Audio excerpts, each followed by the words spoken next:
แล้วก็ลืมไม่ได้โอ้เอ๋ยหัวใจทำฉันไหนถึงจะลืมเขาเขาไม่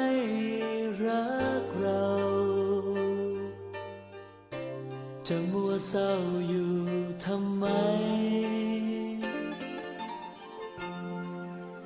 เขาเคยบอกรักเราแต่เขายังเปลี่ยนใจเขาไปมีคนรักใหม่ทิ้งเราให้อยู่คนเดียวอยากจะเปลี่ยนใจอยากลืมเขาไปจากใจเราลืมความหลังครั้งเก่า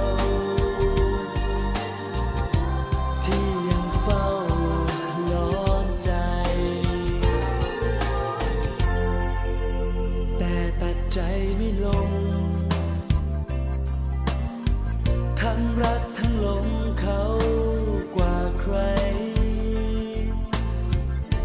เขายังเฝ้าทำลายสร้างแผลใจให้กับเรา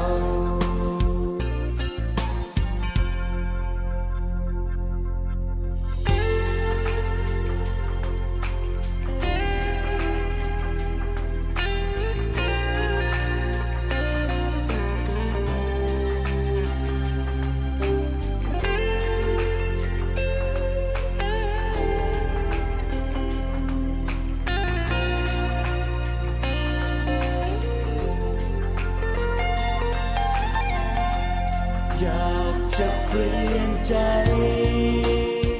อยากลืมเขาไปจากใจเรา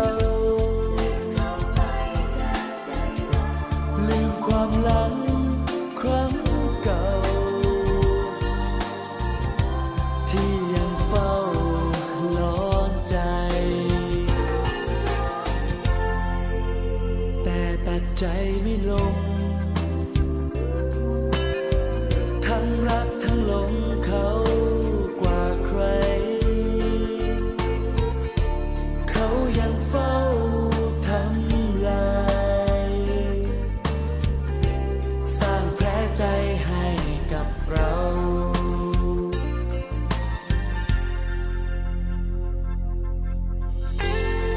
ใครเลยจะเป็นเหมือนเรา